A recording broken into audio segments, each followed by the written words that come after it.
The Feed. Multi-user has rolled out. No more sharing your password with people that help you podcast on Libsyn. And it's totally easy to add them to your account. Insight into measuring digital audio in media mix models. Tools to figure out LUFs. If you know, you know. A workflow for getting control of channels in Apple Podcasts. Discussing the Cumulus Media and Signal Hill Insights podcast download spring 2025 report, how to download all your files from an RSS feed.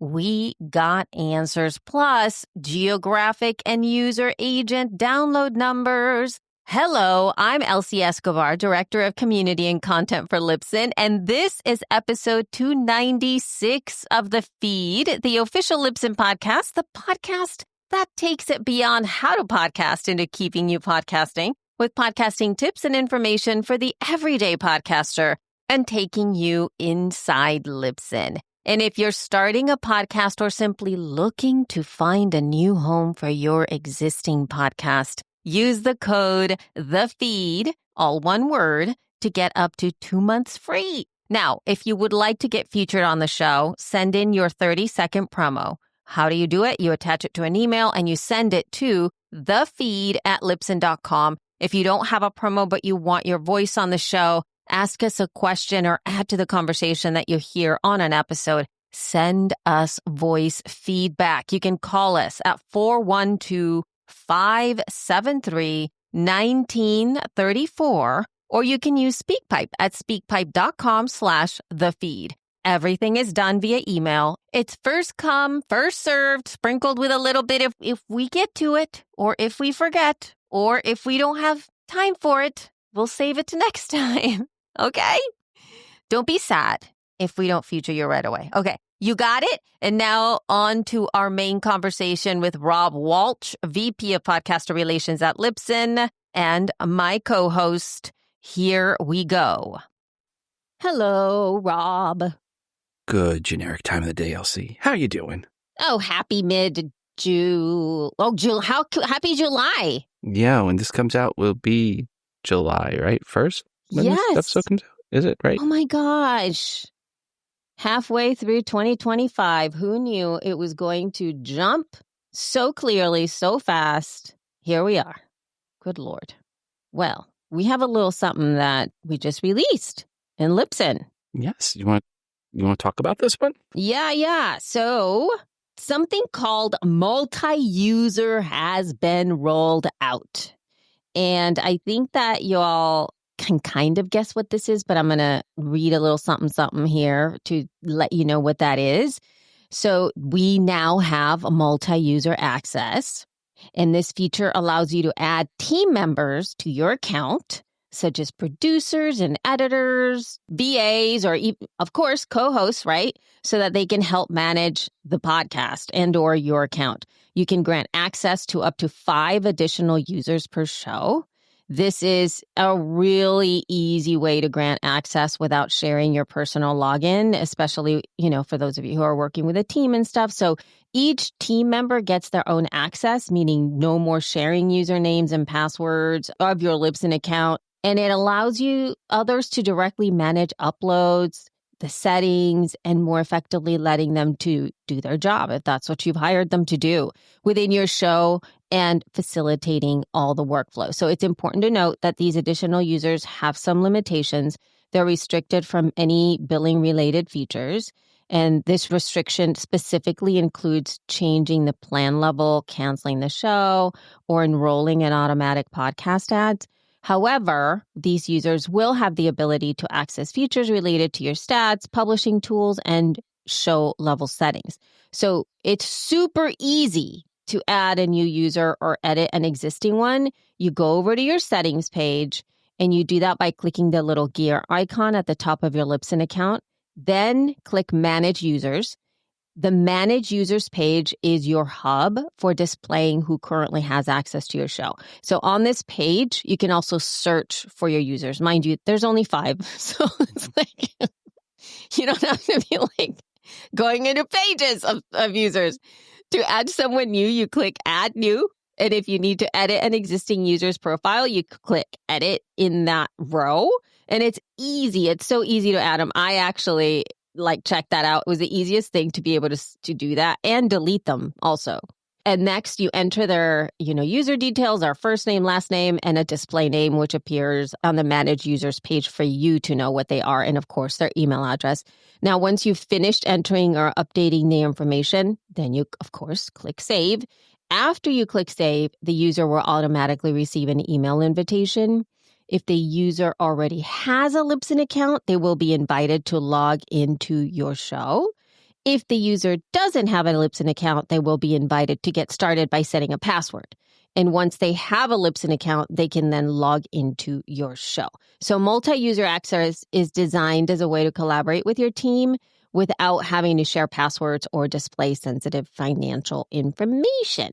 Now, if you have any questions or you need setting any of this stuff up, you can reach out to support.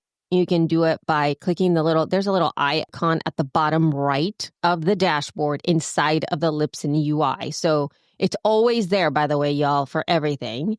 Or by contacting support directly over at support@libsyn.com. How about that? So one of the ways I've seen or uses of this, people wanting uses of this, isn't for co-hosts, it's for the hosts themselves. So people like me or you or Dave Jackson or Matthew Pacey, who are actually the producers of the shows and run an account for somebody, you would have to have a login for one show, then a login for a different show that you shared. If you have multiple clients that are hosts of the shows, now you can have your one main login across the different shows. And for each show that you're managing, you can have different people. So it's not like you, as a person who has 5 shows, can only invite 5 people. For each show, you can invite 5 people. So for show A, you can invite in the 2 co-hosts or the, host 1 and host 2. And in show B, you can invite in just the host, who's only one host for that show. And then for show C, that has 4 co-hosts, a panel, you can invite all of them in. And then they each get access to just their show, and you still have access to all the shows that you had in Libsyn. So it's not just 5 users across all the shows. That if you manage multiple shows in Libsyn, it's 5 users per show. So that's one place where, I talk with people a lot that do that manage many shows. So that's where they were at least most excited about this. Yeah. And it's like one of those things where if you don't have a team of people that are doing your stuff for you, that's okay. But I think that we often think about what you were just talking about, the co-host situation, as something that we haven't really ever thought about. I think for roundtable type shows, this is something that people can really use in a way that makes things so much easier, so that you have your own login. You're able to manage all of that stuff on your own. You're also able to disperse the work that needs to go in your show production, because in a lot of those panel type roundtable shows, sometimes you split the work. So one person does the show notes, or one person does the audio, or one person does the planning and things like that, and they're able to put it up. And it's so easy to be able to disperse that and also keep your own account. So if you have your own personal show, everything's in one place, and it just makes the management of all of that so much easier. The other level is when you do have a show producer or you are working with a team, because you know what? I'm not sure. We may have a blog post out by the time this show goes out. I'm not sure yet, but it will be coming up. And we highlight a workflow from one of our existing podcast production agencies, if you will, that works with a lot of clients in Libsyn. And they essentially have this happen, right? Where the agency is in charge of doing all of that busy work, where they come in and I say busy work because, uploading the file, adding the show notes, putting all the metadata in there, uploading all the artwork, like all of those things. Let's call it the important work. That is called the important work, not busy work, important work. Because you do the important work for this show. And I am so grateful I don't have to do that. And first, you do such a better job than I have ever done on any of my shows. People underestimate Well, we get such a dopamine hit recording, and that is at least for me, I don't know about you, but this is like the easiest part for me. Yes. Recording the show. I mean, putting the show notes together and all that stuff sometimes can feel a little heavy. But once we start recording, there's no way we're going to sit there and go like, hey, Rob, what do you want to talk about? My least stressful moments is every other week at 8 a.m. Central Time when we start recording. Yeah, it's easy, right? Now everything's done. I had the stress from the last 2 days of making sure the show notes are ready for 8 a.m. I mean, I get really cranky Wednesday nights. You don't want to be around me sometimes. Ooh. Yes. Except for last night where I got my show notes done early. And well, anyway, we had a... Yes. Chaos ensued in life. Yes. But normally I am like around dinner time on Wednesday nights. My wife's like, what's wrong with you? I'm like, the show notes done. I know. It's heavy, and that's what I'm saying. And then after you're done, sometimes you just kind of want to be done and move forward. And then knowledge that you still have to deal with all of the uploading and the metadata and it's a lot. It feels heavy. So it's very nice when somebody else does it for you. So now you get an opportunity to do that without having to give somebody else your login, and also be able to remove access if and when you need that. And I think that that's one of those key features that I find so helpful too. There might be a time when you need somebody's help and then you just delete them when it's over. I like that. All right. Anyway, if you have any questions, email the feed at libsyn.com if you want. I don't know. Or maybe you are using this feature. You guys, if you're using this feature, you've already used it, send in audio feedback, or at minimum, write us a little email. We would love it. We would love it. Share it on the show, or, it would be great. It would be fantastic, I think, all the way around. All right. So now what's going on here with the IAB guidelines and, MMM? All right. So MMM. MMM stands for Media Mixed Models. All right. So the IAB just released a document that we've been working on for some time titled Measuring Digital Audio in Media Mixed Models, a Beginner's Guide. And the ultimate goal of this document is to help to get audio advertising on the ad buys for agencies, or for those that have already some ad buys for audio, to increase the amount of ad buys they're doing in audio. I mean, one of the things the document really pointed out was, you can't just barely test it, to do a small little media buy and then expect big results. You have to really, if you want big results, you have to do big ad buy. So I'm not going to go over the document other than to say, if you are a media buyer or work with media buyers, trying to convince a media buyer to place ads on podcasts, please take a few minutes to look this document over. And please email me, rob@libsyn.com, with any questions per this document or per getting involved with the IAB. Link in the show notes. Matt at IAB, thank you so much for all the work you did on this, getting this out, Matt Zappo. A lot of people don't realize the work that the IAB is doing, and Matt especially, in really trying to help educate and incentivize media buyers to buy ads into the audio space, especially the podcast audio space. They do a lot of work behind the scenes, creating tools and educating the media buyers. So thank you, Matt, on this. Please look this over if you're at all involved with ad buys, trying to get them or doing them. We'd really appreciate it. Very, very cool. Love that. And again, you guys, any links that we mention here or things we talk about, they're all in the show notes. And you're welcome to click through and read on your own. So we have some news. I completely missed this. This is almost transition from IAB to this one because Acast has a new CEO.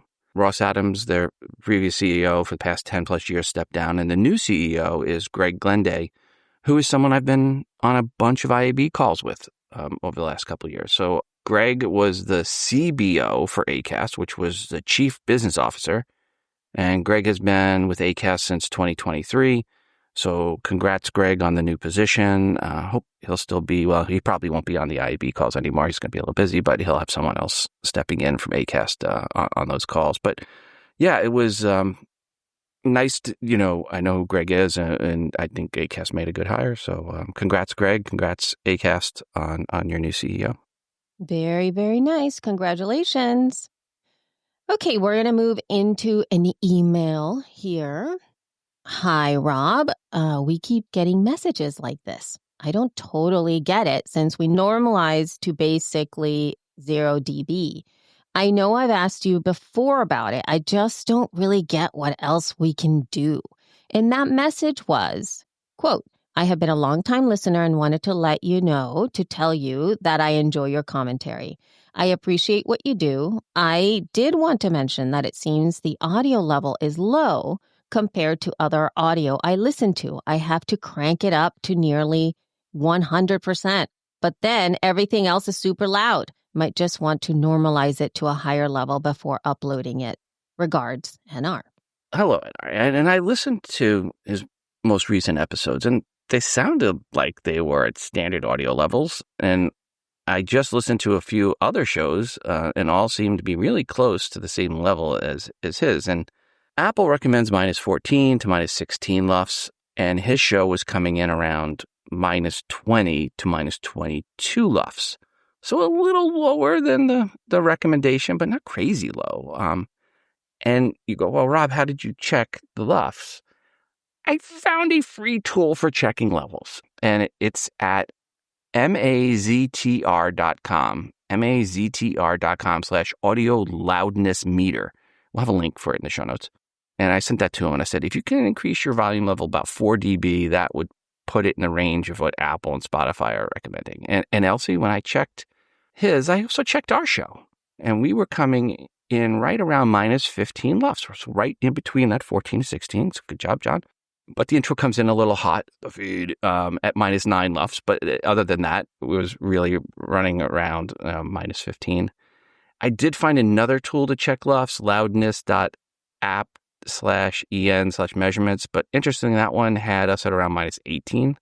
Yeah, the first one I mentioned, Maztr, maztr.com, that seems to work really well. And they had a good definition of what LUFS are. Because I know we've mentioned LUFS, but I don't know, we probably went over the definition a long time ago, but even then, I don't think it was to the detail that these guys got it. So it sounds still something I get questions about. So here is their definition of what LUFS are. And I think this was a pretty good one, and it makes a lot of sense. So what are LUFS? LUFS is an acronym that stands for Loudness Units Full Scale. Loudness units are basically the same as dB, decibels. However, they try to compensate for the way humans hear loudness based on the tonal balance of a sound. For example, if you test two files at the same dB level, but varying equalizer settings, the LUFS value may be different. Full scale refers to the highest allowable level in a fixed point digital audio. Momentary LUFS show loudness values for a specific moment in time. It's equivalent to an RMS meter as found in audio workstations and traditional meters, but corrected for how you actually hear. Short-term LUFS shows a moving average of the last 3 seconds of momentary values, which means less fluctuation that evens out some peaks and troughs. And then integrated LUFS is an average loudness measurement for the entire track or portion of track played up to that time when using the live mode. So that's their definition. The tool from Maztr is nice in that it shows you all three, the momentary, the short-term, and the integrated on a bar chart.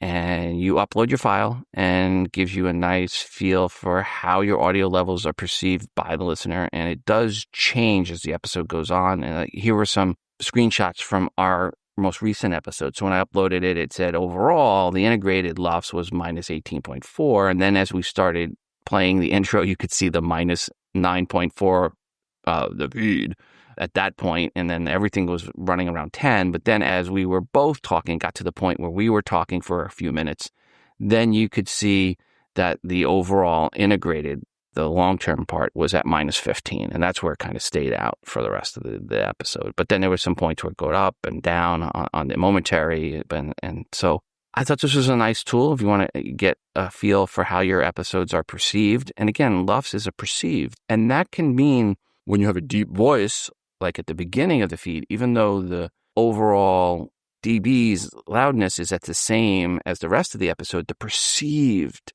of the feed, right, is louder, even though it's not technically louder. So that's where LUFS comes in. And We'll have a link to this in the show notes. It's a free online loudness meter. You upload your file, not via URL. You have to have it on your desktop and upload it. I wish it was where you just drop the URL in there, but I didn't see that option just to choose the file. But something you should at least check. And he was happy with that tool. He used it and he's adjusting it. And I should always say this, when you're adjusting your loudness, make sure you're not peaking, not like peekaboo, but peaking as in clipping. So make sure you're not clipping your audio. So just keep an eye on that. If you increase your loudness, if you felt you were too low, don't clip, because clipping is bad. By the way, this is going to be one of those tools that I have to bookmark.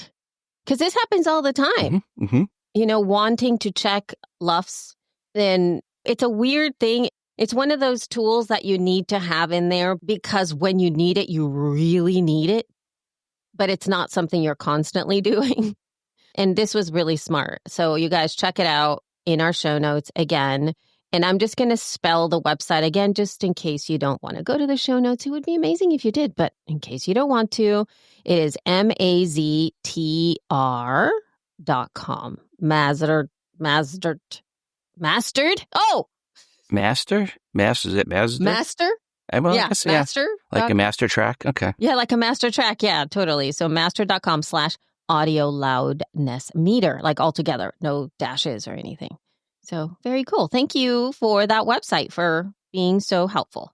Now, I just want to give a little shout out here to Jason Snell from Six Colors. I want to share a link again in the show notes of a member podcast that he has, which means you do have to subscribe to his member stuff. I am not a subscriber to his member things, but I want to share with you in case any of you are interested, because I do know that there's a lot of our audience members who are fanatics for any new audio workflows and optimizing your gear and all kinds of stuff. So this is what it says about this members only podcast episode. Quote, "This is surely one of the first podcasts recorded entirely using the local recording feature, iPad OS 26. We discuss new OS stuff and design stuff. Big week! ! And the episode is called iPad Podcasting and Glassy Design. From what I can understand, even from that, Jason has been sent one of the iPads and/or has been, obviously he's added the beta for iOS 26, iPad OS. iPad OS 26, yes. iPad OS 26. And he's using all the fancy new sound stuff and audio stuff that was released at WWDC that we talked about in the last episode. And he's doing it. He's recording into his iPad. And I have a feeling he also because he does a lot of editing already on his iPad. That's kind of how he does a lot of the stuff. So if you guys are interested in that, check it out. Pay to be a premium subscriber. Jason Snell is a very, very smart man. He knows his stuff and he puts his hands on the things and creates the stuff. So anytime you can get somebody who actually is in it doing a thing and has legacy understanding of not only the hardware, but the software that he's using, as well as production and content online, I'm all in. So check it out if you need it. Okay, we have another email. Hi, Rob. We have been struggling with Apple support to get control of our channels on Apple Podcasts Connect. Basically, an email was created a long ways back before it was part of this project, and our company has since deactivated that email. Therefore, we can't get back into our account. Our IT team has tried to work with Apple, but it has not gone well. Do you have any experience with this? Do you have any contacts at Apple we can use to rectify our situation? Could they move it to an email we can't set up? This is a shot in the dark, I know, but we are out of moves. Let us know your thoughts. Regards, NR. I replied, I said, does someone on your team have access to any Apple Podcast Connect account? At first I said, if so, what you want to do is log in at Podcast Connect, scroll to the bottom of the main page and look for more actions, and then click on Claim Existing Show. And then in the pop-up box, you add the podcast URL of the show you want to claim. So, for example, the show, enter in the box, the Apple show URL, which you can get by going to Apple Podcasts, clicking on the three dots and selecting copy link. It'll look something like https://podcast.apple.com/ usually like US/podcast/ID, and there'll be the title in there, stuff like that. Enter that in the box, then click next, and then take the token you're given from Apple and you go to your Libsyn account, Libsyn 5UR, and you go to settings and podcasts, and you scroll down to where it says Apple ownership token, and you can enter the token that Apple gave you and then click save. That is it. Unless then one day that show should show up in your Apple Podcast Connect account. You will need to repeat that procedure for each show you want to claim, and then let me know if there are questions. Now, there's something interesting on this that's a follow-up that I didn't put in the notes, was they tried to do that and they could not get the show claimed. Oh my God, Rob, that was my next question. Okay, so here's what happened. The show was part of a channel, and because it was part of a channel, they had a channel of shows. So they had a grouping of shows. So not only did they lose access, they tried that. You can't claim a show that's in a channel already. You have to take the show out of the channel to then claim it. But if you can't get in to access the show, you can't get it out of the channel. So if you ever go to claim a show, you go to put the URL in and it won't even pop up with the box to give you the token. The answer is the show is in a channel. So if you go through that process and you do that pop-up box and you go to put the URL in and it won't let you click next to get the token, the show is in a channel. So that wound up being a whole other issue that we had to then fix, and ultimately Apple support got involved and removed the shows from the channel. Once they removed the shows from channel, then they were able to go in and claim them, and boom, no problem. So ultimately we got them taken care of, but it was an adventure, and it was something new that we learned, which was if it shows in a channel, you can't claim it. Now, speaking of claiming shows and Apple, one of the reasons to claim shows is sometimes you have a company and you have like 5 different people have submitted the podcast, and they're all in different Apple Podcast Connect accounts. I've seen this too. And the company's like, hey, we want to create a channel. Well, you can't put them in a channel until you get them all into one Apple Podcast Connect account. So in the opposite of this, where the shows aren't in a channel and you want to put them in a channel and they're in different Apple Connect accounts, that's a reason to claim shows.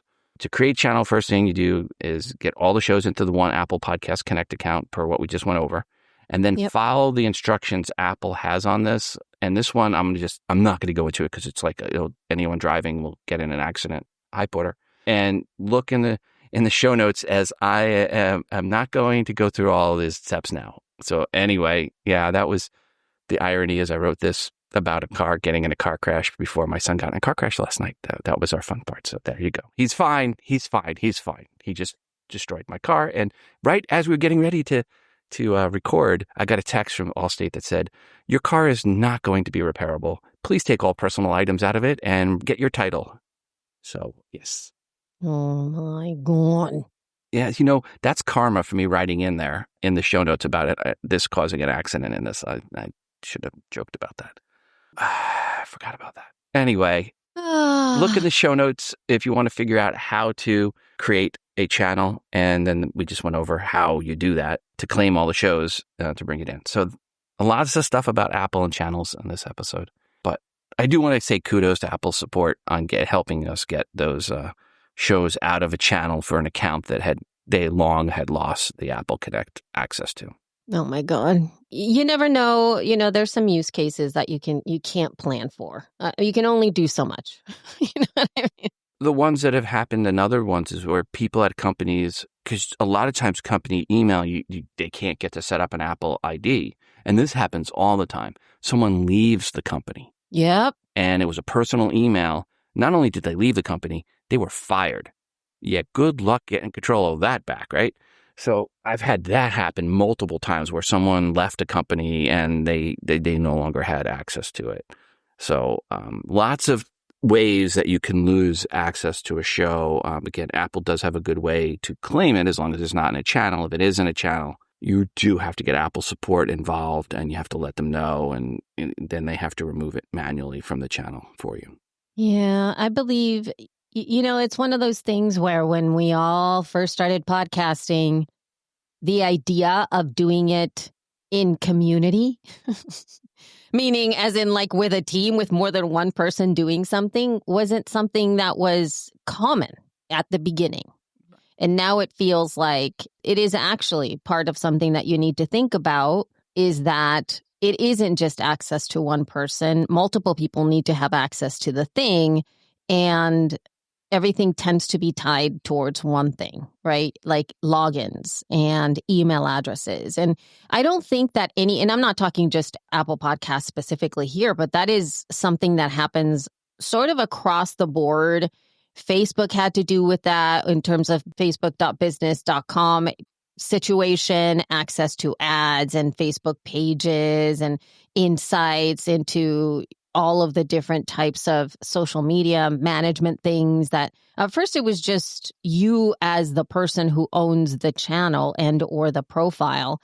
And then all of a sudden it became expansive. Other people started to do things and they're tied to email addresses, to logins, to profiles. And especially for early adopters, usually the early adopters are the ones that pay for this because they've been around for a long time.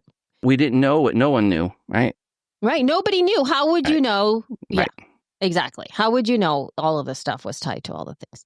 Okay, so this is a curious little bit of news. I added this here just for us to mention, but quote, this is from an article on Bloomberg. Tencent Music Entertainment Group has agreed to buy Chinese podcasting startup Himalaya Inc. for $1.3 billion in cash plus an issuance, a stock, a deal that propels its ambition to become China's answer to Spotify.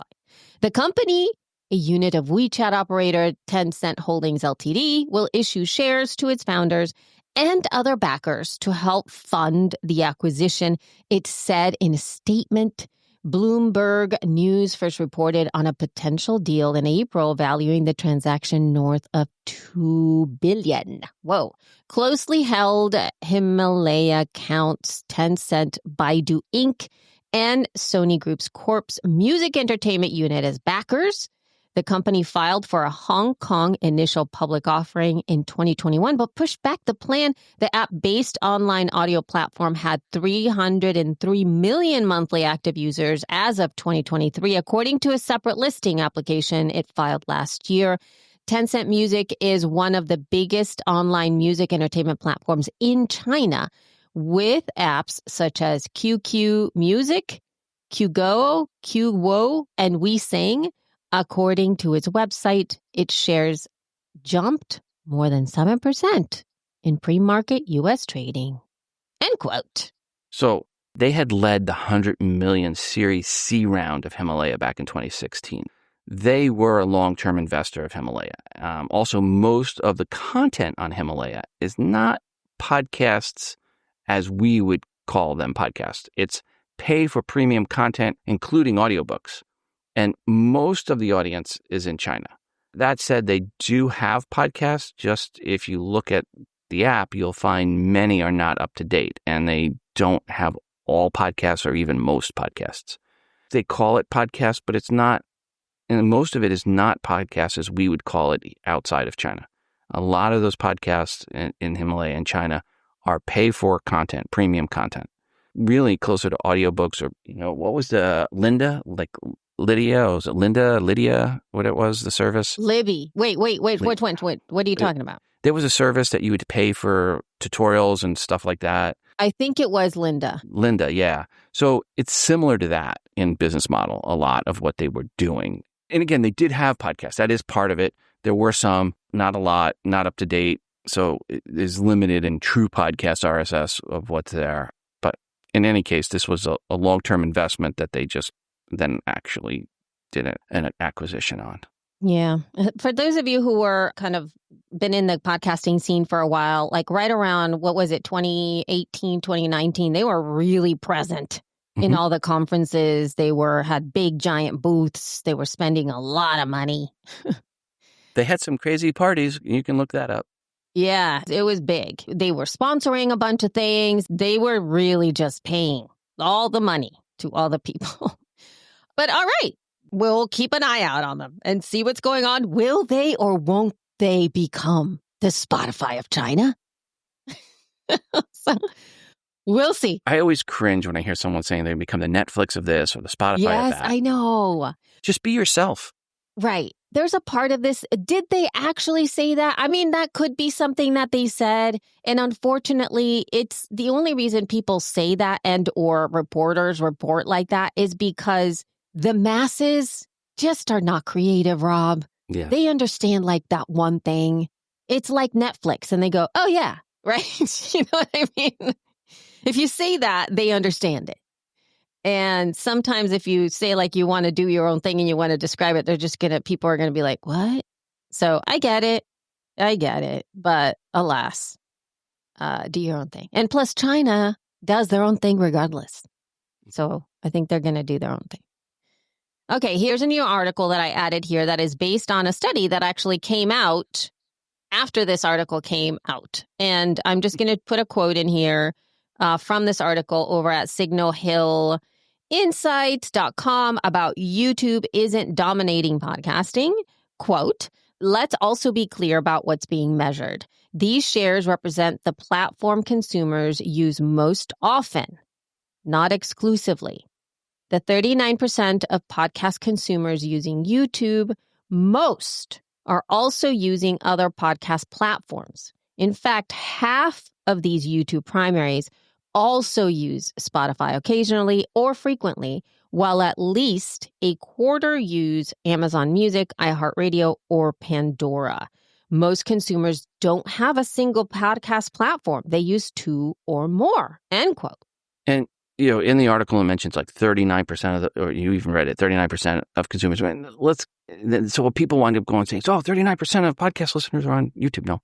For 99% of podcasters, that's nowhere close to reality. This is about a small group of very, very large podcasts getting most of the audience on YouTube. The vast majority of podcasts are seeing 2% or less of their audience on YouTube. That's the reality for 99% of the podcasters. So then you said, so you've got this other article you brought in some here. This is actually from that same study. These are the key takeaways from the study. I just wanted to give context to what you're saying because, yeah, you are pointing out to this, but actually overall, by the way, I will put a link. I'm going to do my very best to find the study so that you guys can go check it out. But this was a joint study from Signal Hill and Cumulus, and they did have some interesting takeaways about that. So you are talking about the YouTube and podcasting things, but in the study itself, although obviously they talked about it, they did not necessarily bolster YouTube as a thing that everybody needs to be paying attention to. And I just want to say kudos to Paul for putting this together at Signal Hill and Cumulus. He probably was working with Pierre. But anyway, go ahead. Yeah. So the key takeaways from this is the first one is once you're in, you're in. Even podcast newcomers listening 1 year or less consume nearly as many episodes a week as podcast pioneers of 4+ years, which that's kind of neat. That is good. I love that. We're like potato chips. Once you start, it doesn't matter. Got to consume more. Podcasts are like potato chips. Yes, that is it. Okay. Because of co-listening, downloads and listens underestimate the actual audience. A sizable minority of consumers listening to podcasts with friends or family, something not captured by download or impression numbers. And that is true. And there's literally no way for you to find that out. It's not a thing. Okay, number 3. The 3 leading platforms serve differing audiences. Spotify skews young, Apple skews to podcast pioneers, and YouTube leans male, which I cannot. If you saw our demographics for our YouTube channel, you would know. The 4th one, podcast newcomers are more diverse and more likely to be women. Yippee! How about That's that? Good. Nice. I'm all in for that. I'm good with that. Podcast advertising captures hard-to-reach ad-free video streamers. Weekly podcast consumers are also heavy viewers of ad-free video streaming services like Netflix, Amazon Prime, ad-free, Hulu, etc. And lastly, advertiser adoption of podcast ads continues to grow at a breakneck pace. In the advertiser perception study, advertisers say their use of podcasts has jumped from 15 to 59% in the past 8 years. Well, that's a big jump. But I have to say, I think that that top one about the podcast advertising captures hard to reach ad-free video streamers, that's going to change a little bit just because a lot of the ad-free video streamers are also going to be adding ads because I think they're going to be priced out of subscribing to all the things without ad-free. Have you seen how much money ad-free is for some of these services? How much it's climbed? It's wackadoodle. It's crazy. The price hikes for that. Anyway, okay, here's some recommendations from the study. The first one is focus on attracting and engaging newcomers. They're more female and diverse, and that's where the growth is. And once they get hooked on podcasting, they're consuming nearly as many episodes as the pioneers. The second one is have a smart YouTube strategy. There's no one size fits all, and there's no reason to rush into a plan. It's good to have a presence, but do the research to find out what works for your audience, content, or brand. How about that, Rob? See, don't you say that? Don't you say things like that? Oh, yeah. Smart strategy. Okay, the third, keep ears on audio and audio platforms. The majority of podcast consumers are using platforms other than YouTube most often, and audio is still the primary mode of consumption. Number 4, don't discount the value of back catalog and engagement. A super majority of consumers go back to listen to older episodes when they find a new show. Women are especially likely to catch up on ones they missed. That's nice. I do that. I had no idea that it was a gender thing. All right, number 5, leverage podcast ability to out-influence social media influencers. 3 times more podcast consumers say hosts are more influential than social media influencers. All right, then. The second to last, reach the less reachable with podcasts. Podcasts deliver heavy viewers of ad-free video streaming. 88% of weekly podcast consumers say they have watched an ad-free video streaming service in the past month. And last one for reals, create norms for co-listening. Current audience calculations based off downloads does not account for the percentage of podcast consumers who say they listen with others. So that's great. That was a great study. I think that they were very smart in the way that they laid out all the information. It was quite a long presentation as well, but I will do my best. And I think in that initial article that I have here, you can click through to the study, but I got to do a little digging to see if I can find the actual landing page for that. Okay. All right. We have a little bit of listener feedback here, and this is from Darren Marlar, host of Weird Darkness. Here we go. Hi, Rob and Elsie. Love the show. This is Darren Marlar from the Weird Darkness podcast, where I share true stories of everything strange and macabre. You were mentioning in your last program about YouTube versus podcasting when it comes to income and what the percentage was, and I had not really looked into that. So thank you for bringing that up, because I looked it up, and it turns out I'm making about 3% of my income on YouTube, and the rest is coming from the podcast. So yeah, I'm on YouTube as well, and it's interesting because I do spend a lot of time there. There's a lot more interaction with people as compared to the podcast, but if you're just looking at the monetary value, it's negligible. Thanks a lot. Really appreciate you guys, and we'll see you back on the show. If you want to find me, just go to weirddarkness.com. Thank you, Darren. And yes. You have good this link. Lord. Yes, you sent this link. You want to give a little bit of what? Oh, I don't even know. I think you need to take this, because I don't even know how to position this whatsoever. All I saw was like, what? Okay. Yeah, so this is from Hollywood Reporter. We'll have a link to it. And so basically, getting this right, there's a guy who goes by the name of the Liver King, whoever that is, and he was making threats at Joe Rogan and that he wanted to fight Joe and was heading to Austin, right? Heading to Austin, and someone reported this to the police or whatever, and the police looked into this and then contacted Joe and said, do you know who this guy is? Was this a publicity stunt you guys are doing to drive some, online thing? And Joe's like, he knew of him, but he didn't know. He's like, I don't know this guy. I don't know the guy. I know of the guy, right? Basically, but this isn't not a publicity stunt. And then the police arrested the Liver King. which really was the best thing that could have ever happened for the Liver King. Because now everybody's like watching his stuff? No, because Joe Rogan is a beast. Oh. I mean, he literally kicks harder than any professional MMA fighter. That's not hyperbole. There is a machine that the UFC has to measure kick strength, and Rogan has the highest score on that machine. All right. But still, though, I mean, Rogan is old. Joe's not that old. Because he's my age, and I'm not going to say that he's old. I mean, but listen, Joe Rogan was Taekwondo national champion.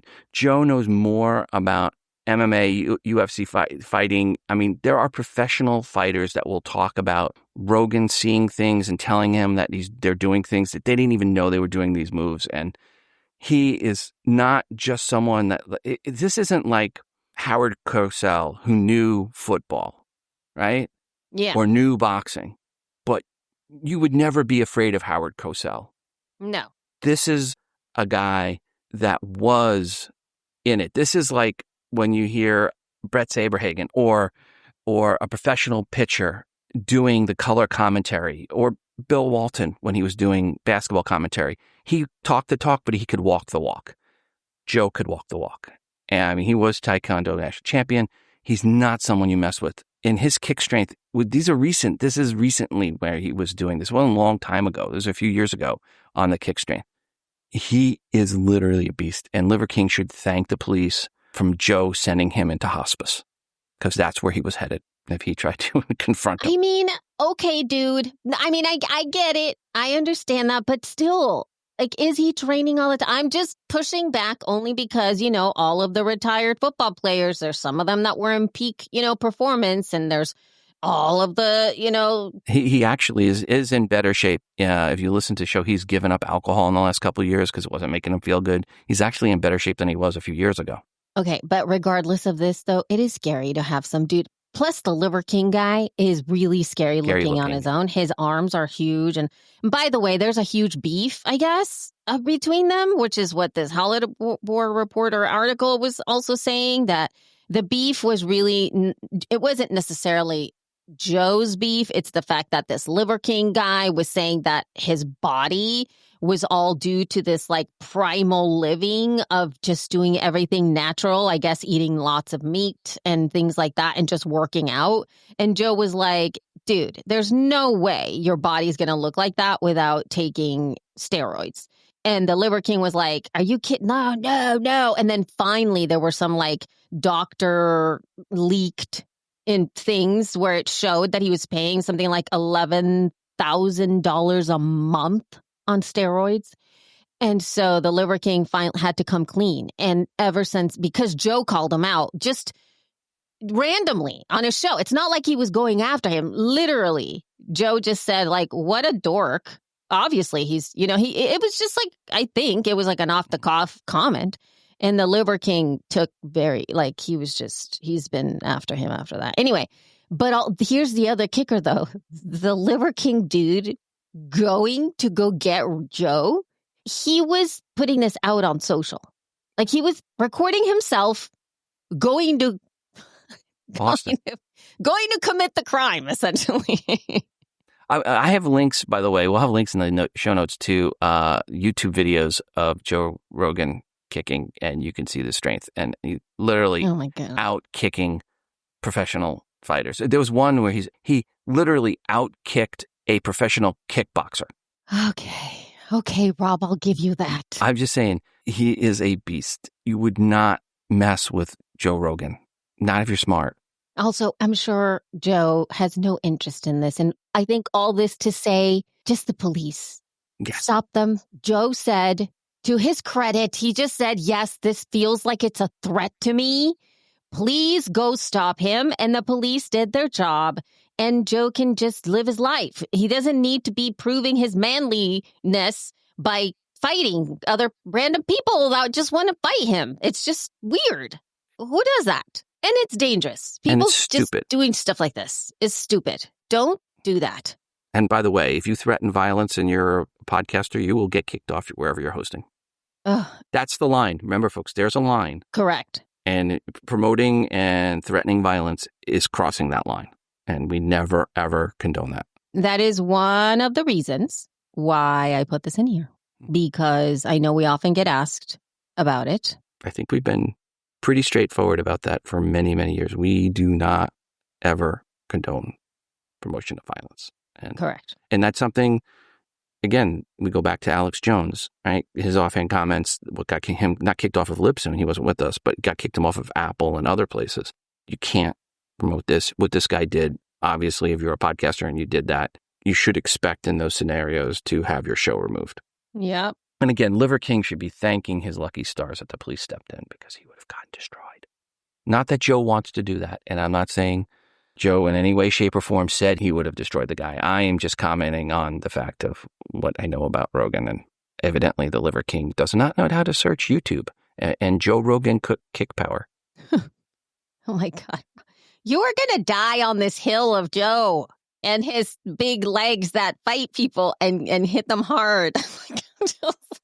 Hey, by the way, great episode this week. Bernie Sanders was on 2 hours on Rogan. It was double the amount of time he was on the last time. So if you want to check out an episode, Bernie was just on there. All right. So what are we doing now? Oh, yes. You have a tool that you want to share. Yes. So you want to read this? It was an email, someone asking about this. Yes. So, okay, here's the email. Hey, Rob, is there a tool you know or a way within the Libsyn dashboard to download all the files from an RSS feed?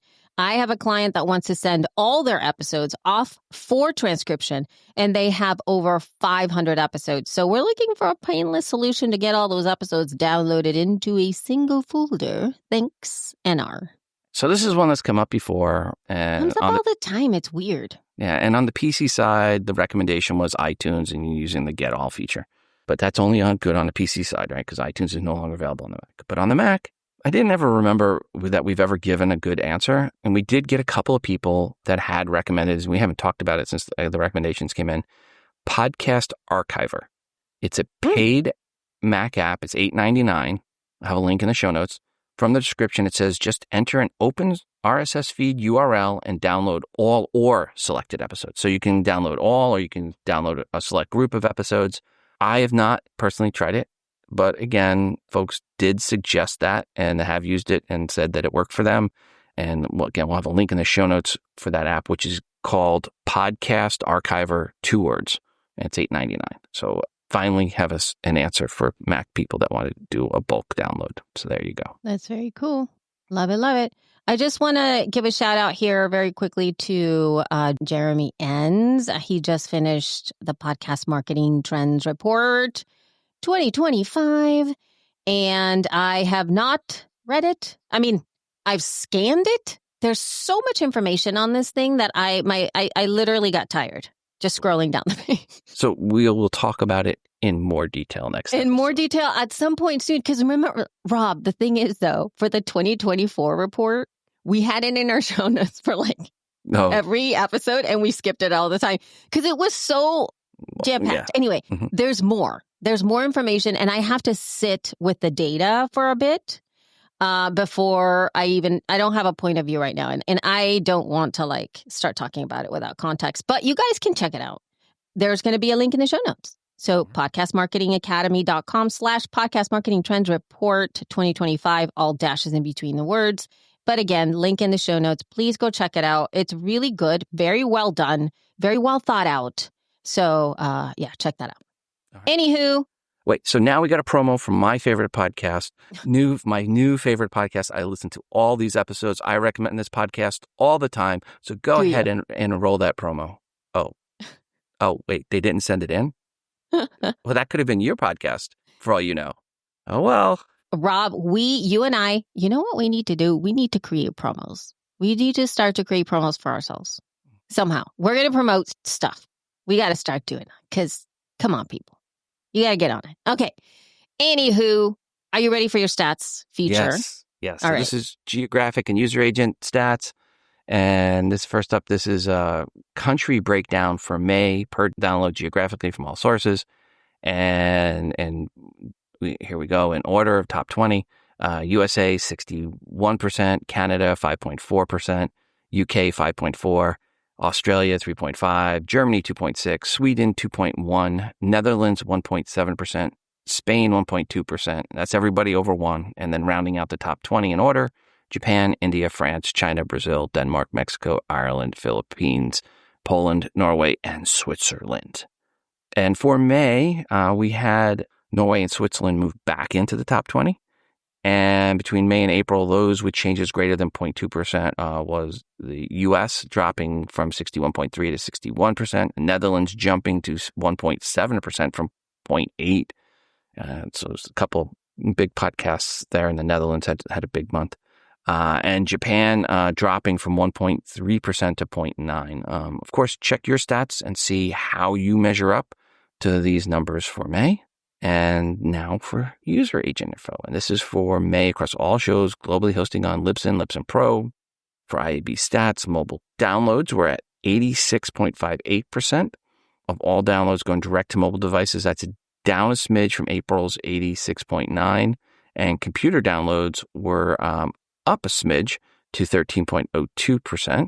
Home voice attendance plus set-top boxes were at 0.4% in May. The iOS to Android ratio in May was 3.44 to 1, which was down a smidge from the 3.49 to 1 in April.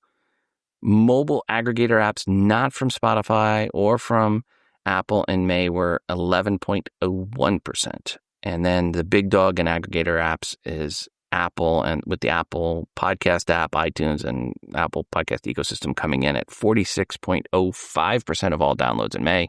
Number 2 was Spotify at 21%, Overcast third at 2.8%, fourth was Pocket Cast at 1.7%, number 5 was iHeartRadio at 1.3%, and number 6, Amazon Music at 1%. So Amazon, congrats, breaking into that 1% or better category, and that is everyone with 1% or greater. Those under 1% but greater than 0.2% in order were Podbean, Castbox, Podcast Addict, AntennaPod, Player FM, and Evox. And those between 0.2 and 0.02, Downcast, Pandora, TuneIn Radio, Podimo, SXM, Fountain, Deezer, Podcast Guru, Beyond Pod, Castro, RSBN Player, Pladio, Cast, Snipped, RSS Radio, Air Podcatcher, Real Life App, Android, Podcaster, Axios, Podverse, Dogcatcher, and Mixerbox. And then many, many, many, many more that come in at under 0.02% and don't yet warrant mention. Again, those are all based on IAB numbers. Outside of aggregator apps, there were browsers. Firefox and Other came in at 9.8%. Other, by the way, includes Chrome for iOS, Safari for iOS, and others. We do have that request to get that broken out. And then Chrome was at 2%.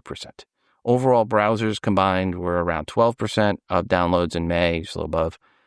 So there is your user agent information breakdown. That does it. So have we been anywhere? Have you been anywhere, Elsie?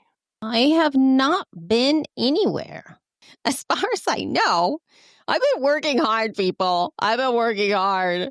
You haven't been seeing it. But no, I just ran my my mentor, like I mentioned last time, I ran my mentorship experience, and then I did a whole entire workshop. And my in-laws came. So I feel like I'm finally pausing a bit right now. This just ended, meaning all of this work. And now I'm settling down. And we're going to be doing some fun things here for Libsyn, hopefully sooner than later. And so stay tuned for all that stuff. But I haven't been anywhere as of now. And then doing a little switching of gears here from, actually, where are we going? I haven't even talked about that. We are going to Podcast Movement in August in Dallas. So that is coming up, folks. We look forward to seeing you the end of August. It's about less than 2 months away. We'll be there. Hope to see some of you there. And then switching gears to where are you going, as in the listeners. And if you're looking for a job in podcasting, make sure you go to podcastingjobs.com. As of the end of June, we had one opening listed there. That opening is for Associate Director Performance Marketing, and that's a remote location.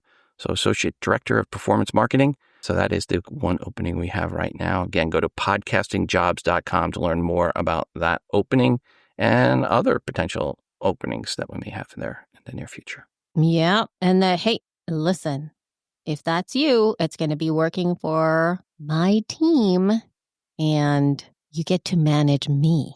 How about that? Are you up for that, people? Manage my brain, manage my ideas. Let's see, I am like the golden retriever. I'm like the golden retriever with an occasional, anyway, I'm not, so that's it. Okay, podcastingjobs.com. You can learn more there. If you're looking to start a podcast or switch up your podcast home, you can use the code THEFEED, one word, THEFEED, for a free month with us. And finally, don't forget to send in your feedback for anything we did or did not mention on this episode. You can record that feedback or promo and email it to us, thefeed@libsyn.com, or you can call us 412-573-1934. Heck, we'll take a promo from a call-in if you can do it. One take, no editing. Kudos to you. Or you can use SpeakPipe at speakpipe.com/thefeed. The feed at minus 9.4 LUFS. Yes. Oh my God. Good Lord. All right. Well, guys, we will chat with you in a couple of weeks, and do send in your feedback. We would love to get your voice on the show. All right. Bye-bye. Ciao.